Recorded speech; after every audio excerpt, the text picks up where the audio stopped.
Hello guys, welcome back to my YouTube channel. ಇವತ್ತು ನಾನು ಉತ್ತರ ಕರ್ನಾಟಕ ಸ್ಪೆಷಲ್ ಕಾಯಿ ಟೊಮೆಟೊ ಮತ್ತು ನೆಲಗಡಲೆ ಶೇಂಗಾ ಚಟ್ನಿಯನ್ನು ಮಾಡ್ತಿದ್ದೇನೆ. ಇದು ತುಂಬಾ ರುಚಿಯಾಗಿರುತ್ತೆ.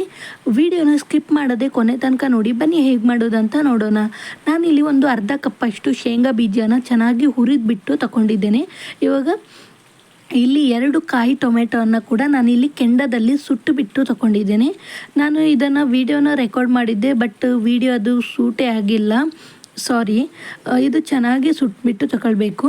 ನಿಮ್ಮ ಹತ್ರ ಒಲೆ ಇಲ್ಲದಿದ್ದರೆ, ನೀವು ಒಲೆ ಹಚ್ಚೋದಿಲ್ಲ ಆದರೆ ಗ್ಯಾಸಲ್ಲಿ ಕೂಡ ಇದನ್ನು ಸುಟ್ಟುಬಿಟ್ಟು ತಗೊಳ್ಬೋದು.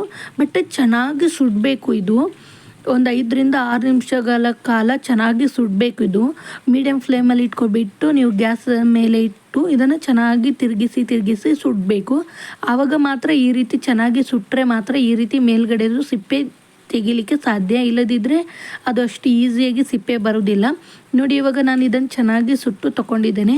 ಇದನ್ನು ತೊಳಿಬಾರ್ದು, ಟೊಮೆಟೊ ಹಾಗೇ ತಗೊಳ್ಬೇಕು. ಇವಾಗ ನಾನು ಶೇಂಗಾ ಬೀಜದ್ದು ಕೂಡ ಮೇಲ್ಗಡೆದು ಸಿಪ್ಪೆನೆಲ್ಲ ತೆಗೆದಿದ್ದೇನೆ. ಇವಾಗ ಈ ಟೊಮೆಟೊನ ಕಟ್ ಮಾಡಿ ತಗೊಳ್ಳೋಣ.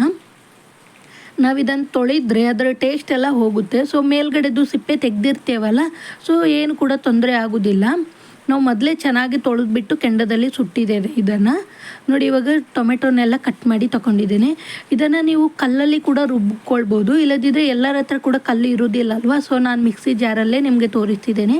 ಮಿಕ್ಸರ್ ಜಾರಿಗೆ ನಾನಿಲ್ಲಿ ಮೊದಲಿಗೆ ಹುರಿಗಡಲೆನ ಹಾಕೊಂಡಿದ್ದೇನೆ, ಆನಂತರ ಕಟ್ ಮಾಡಿರುವ ಟೊಮೆಟೊನ ಹಾಕೊಂಡಿದ್ದೇನೆ. ಇವಾಗ ಇದಕ್ಕೇನೆ ಜವಾರಿ ಕೊತ್ತಂಬರಿ ಸೊಪ್ಪು ಅಂತ ಹೇಳ್ತಾರೆ, ಅದನ್ನು ಉತ್ತರ ಕರ್ನಾಟಕದಲ್ಲಿ ಸಿಗುತ್ತೆ. ಇವಾಗ ಜವಾರಿ ಇದೆ, ಬೆಳ್ಳುಳ್ಳಿ ಕೂಡ ಹಾಕೊಂಡಿದ್ದೇನೆ. ಇದು ಚಿಕ್ಕದ ಬರುತ್ತೆ. ಆ ಬೆಳ್ಳುಳ್ಳಿನ 1 ಗೆಡ್ಡೆಷ್ಟು ಹಾಕೊಂಡಿದ್ದೇನೆ. ರುಚಿಗೆ ತಕ್ಕಷ್ಟು ಉಪ್ಪನ್ನು ಹಾಕೊಂಡಿದ್ದೇನೆ. ಇಲ್ಲಿ 2 ಟೀ ಸ್ಪೂನ್ ಅಷ್ಟು ಮಸಾಲೆ ಖಾರ ಅಂತ ಮಾಡ್ತೇವೆ ನಮ್ಮ ಕಡೆ, ನಾನು ಅದನ್ನು ಹಾಕ್ಕೊಂಡಿದ್ದೇನೆ. ನೀರು ಹಾಕದೇನೆ ಸಣ್ಣಗೆ ಗ್ರೈಂಡಾಗಿ ಮಾಡ್ಕೊಂಡು ಬರಬೇಕು. ನೋಡಿ, ಇವಾಗ ಚೆನ್ನಾಗಿ ನೈಸಾಗಿ ನಾನು ಇಲ್ಲಿ ರುಬ್ಕೊಂಡು ಬಂದಿದ್ದೇನೆ. ನೋಡಿ, ಗ್ರೈಂಡ್ ಮಾಡ್ಕೊಂಡು ಬಂದಿದ್ದೇನೆ. ಇದಕ್ಕೆ ಒಗ್ಗರಣೆ ಏನು ಕೊಡೋದಿಲ್ಲ ನಮ್ಮ ಸೈಡ್. ನಿಮಗೆ ಬೇಕಿದ್ದರೆ ಒಗ್ಗರಣೆ ಕೊಡ್ಬೋದು. ಇವಾಗ ಇದನ್ನು ನಾನು ಸರ್ವ್ ಮಾಡ್ತಿದ್ದೇನೆ. ಇದು ಜೋಳದ ರೊಟ್ಟಿ ಜೊತೆ, ಚಪಾತಿ ಜೊತೆ, ಅನ್ನಕ್ಕೆ ಕೂಡ ಸೈಡಾಗಿ ಬಿಸಿ ಅನ್ನಕ್ಕೆ ಸ್ವಲ್ಪ ಚಟ್ನಿ ಮತ್ತು ತುಪ್ಪ ಹಾಕ್ಕೊಂಡು ತಿಂತಾಯಿದ್ರೆ ತುಂಬಾ ರುಚಿಯಾಗಿರುತ್ತೆ. ನಮ್ಮ ಸೈಡೆಲ್ಲ, ಉತ್ತರ ಕರ್ನಾಟಕ ಸೈಡೆಲ್ಲ ಜೋಳದ ರೊಟ್ಟಿ ಎಲ್ಲ ಜಾಸ್ತಿ. ಸೊ ಜೋಳದ ರೊಟ್ಟಿಯೊಟ್ಟಿಗೆಲ್ಲ ತುಂಬ ಚೆನ್ನಾಗಿರುತ್ತೆ. ಹೊಸದಾಗಿ ಯಾರೆಲ್ಲ ನನ್ನ ಚಾನಲನ್ನು ನೋಡ್ತಿದ್ದೀರಾ, ಪ್ಲೀಸ್ ನನ್ನ ಚಾನಲ್ಗೆ ಸಬ್ಸ್ಕ್ರೈಬ್ ಮಾಡ್ಕೊಳ್ಳಿ. ಪಕ್ಕದಲ್ಲಿರುವ ಬೆಲ್ ಐಕನನ್ನು ಒತ್ತಿ ನಿಮ್ಮ ಫ್ಯಾಮಿಲಿ ಆ್ಯಂಡ್ ಫ್ರೆಂಡ್ಸ್ಗಳಿಗೆ ನನ್ನ ವೀಡಿಯೋನ ಶೇರ್ ಮಾಡಿ. ನನ್ನ ವೀಡಿಯೋಗೊಂದು ಲೈಕ್ ಕೊಡೋದನ್ನು ಮರಿಬೇಡಿ. Thank you.